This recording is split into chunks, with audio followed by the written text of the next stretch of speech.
Hello, I'm Theo Paphitis and welcome to my greatest inspiration, courtesy of course of Real Business and Orange.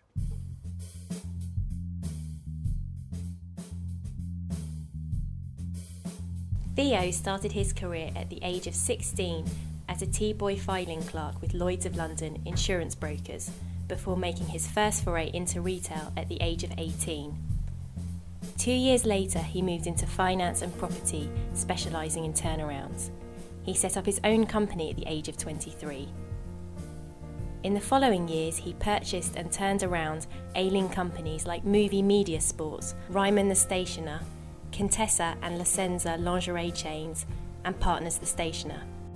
He's turned these companies into successful, solid and profitable retail businesses.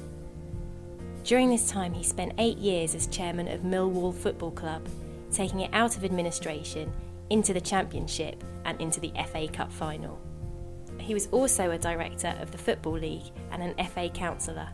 This has been followed by his appearance as a dragon on the successful BBC TV series Dragon's Den and his most recent acquisition, Red Letter Days. Real Business caught up with Theo in Ryman's. Theo, you set up your first business when you were 23. Did you have a light bulb moment? Do you know how many people have asked me, did you have that eureka moment? Well, actually, it's a very rare commodity. Sitting in the bath for hours on end playing with your rubber duck is not going to give you that eureka moment. It might shrivel you up a bit and your rubber duck as well, but it's unlikely you're going to have that eureka moment. For me, I've never really had an original idea. I look at other people's ideas and I execute them. If I stayed in that bath, I'd be so shriveled now. So your tip is to beg, borrow and steal of other people? I think my tip is more be inspired by other people. Where did you get your entrepreneurial spirit from? Do you come from a family of entrepreneurs? My family have never been in business before. My mother was a seamstress, my father was a musician, my uncles worked in the docks, one's a carpenter. So really, I suppose it was from a necessity for me. I was at school, we didn't have a lot of money, I got free school meals, I lived in a tenement block. I needed to make money. I needed money, and need sometimes gives you that extra boost. So I started a school tuck shop, and from then onwards, it seemed okay.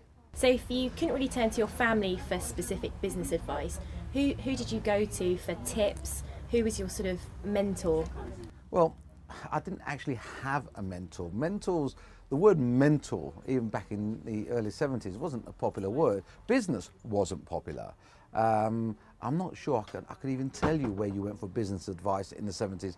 I suppose you went to the bank manager for advice in the 70s. And as I started my business, the only advice I ever got was from my bank manager. But you know, inspiration is a great thing. And I think about reading the newspapers, watching TV, seeing what other people are doing. Some people like to just watch and be envious and jealous or ignore it.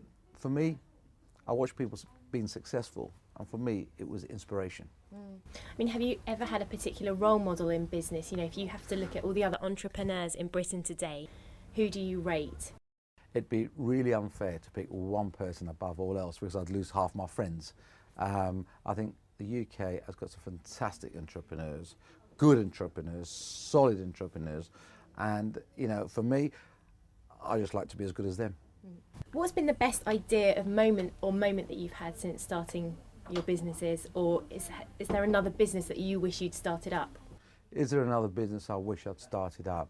There's thousands, absolutely thousands. I walk down the high street, I walk in shopping centres, I walk down the city, and you know what? I'm thinking, why didn't I think of that? And that's inspiration. That shows you that actually you don't need an original idea.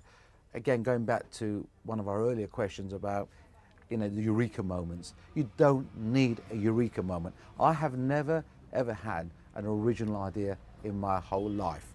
I have just stolen, borrowed other people's and executed them better. I mean, you're regarded as a turnaround expert. What's been your biggest challenge in dealing with companies that are struggling? I think the challenges are many when you're looking at companies that are struggling, and there's a lot of different reasons why companies are struggling. There's not just one.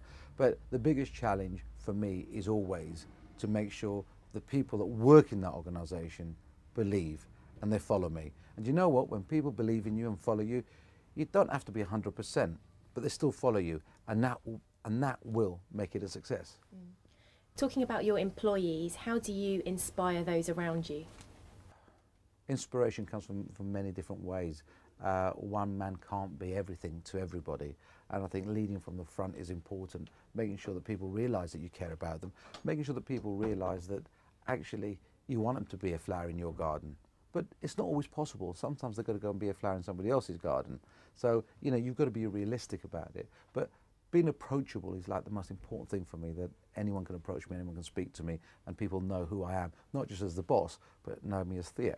I mean, we talked about turnarounds. You famously turned around Millwall FC. What have you learnt from working in the football industry, and how have you applied that to the other businesses you've worked in?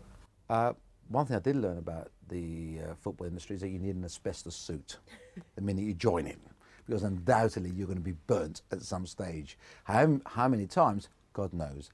It's an incredible industry. I'd love to say an incredible business, but it's not. It's an industry. It exists. Some make money.